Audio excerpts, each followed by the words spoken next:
you currently thinking about, ruminating on, feeling, or experiencing?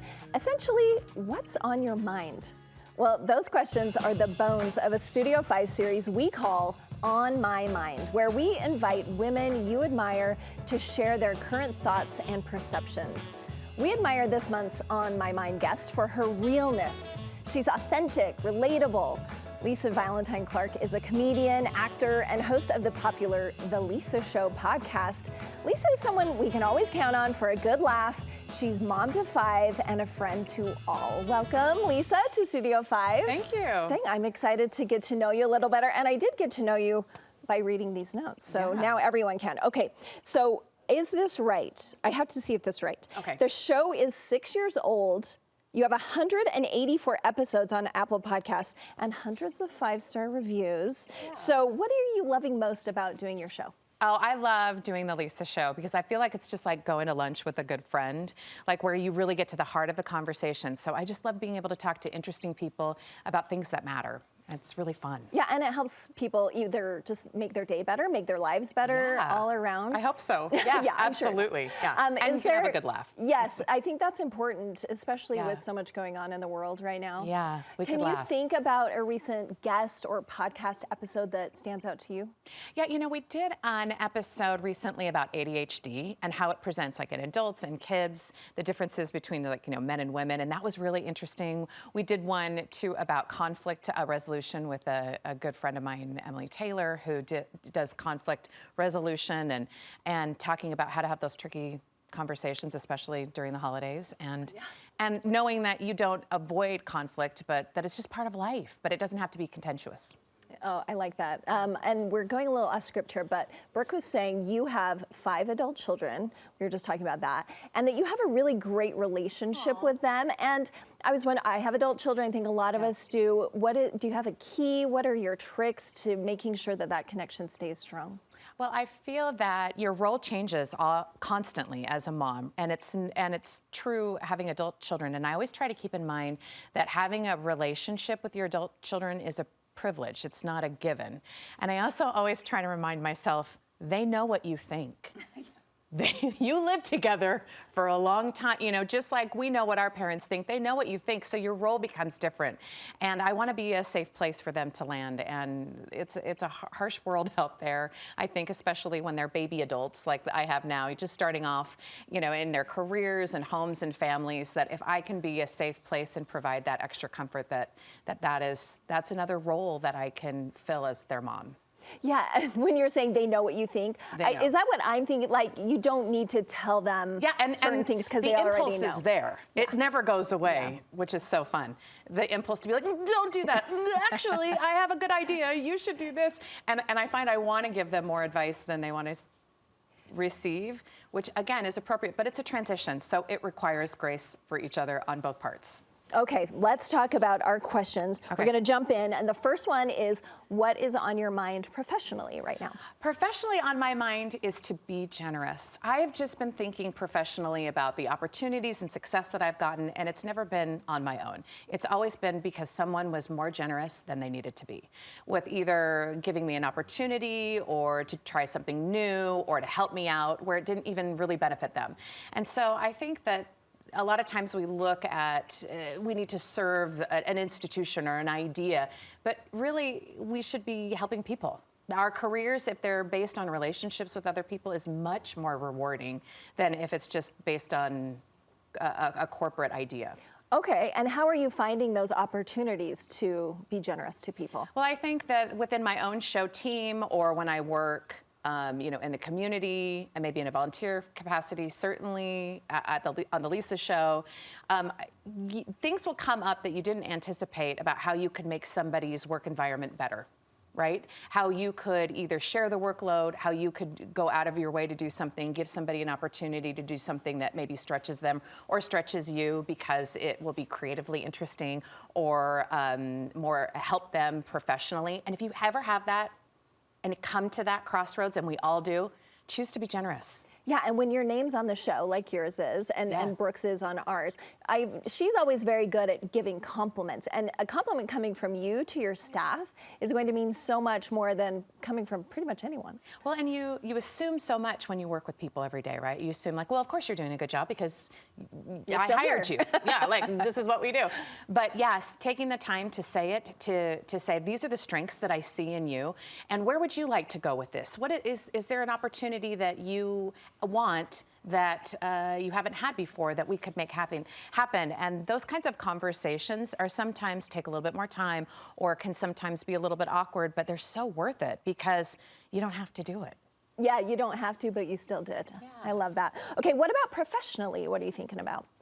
Oh, personally, I'm sorry. I just asked professionally, personally. Personally, I'm thinking about don't wait to celebrate. You know, don't wait to save things for a special occasion.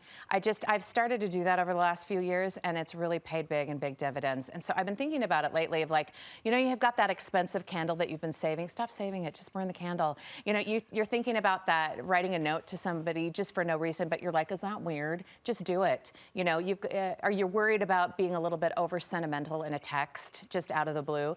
Just send it. Don't wait to celebrate. Don't wait to have somebody over and have a good dinner and a conversation because your house isn't fixed up the way that you want it to, or it might not be clean or something like that. Don't wait.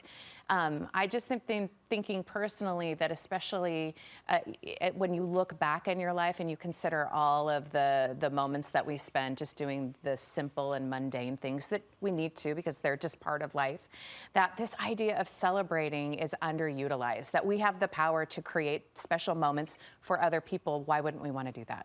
And is this something, I mean, you've experienced some horrendous loss in your life, and is that something that spurred you to this? Were you always this way, or what was it in your life that drew you to this place where you could be that way? That's a really good question. Absolutely, when my husband was diagnosed with ALS, and then when he passed away during the pandemic in 2020, I think I was trying to get, you know, we were raising 5 kids, and it was chaos, to put it mildly. But he was really good at finding opportunities of like, well, nope, we're going to go here. We're going to do this. We're going to make this fun, like right here, right now. And I had always kind of been the one that was like, yeah, and also we need to, you know, brush our teeth and pay our taxes and, you know, keep this order and structure. And I think that a good balance is important. And I've definitely seen the benefits of erring on the side of just celebrating. We have a lot of good intentions. I think going through the day of like, of course we want to have like good friends and strong family connections and make people feel good. And when I saw my husband dying and pass away, and I saw the totality of his life and what he was able to do, it just absolutely emphasized that you just don't wait. We all think we have a ton of time. Nobody knows. I mean, hopefully we do. But operating on that of just celebrating now, I think leads to things that you couldn't discover otherwise. Celebrate now. That is my quote I'm taking from you today. But we're not done. No. We're not done with Lisa. We're going to be right back. We'll have more with Lisa after the break.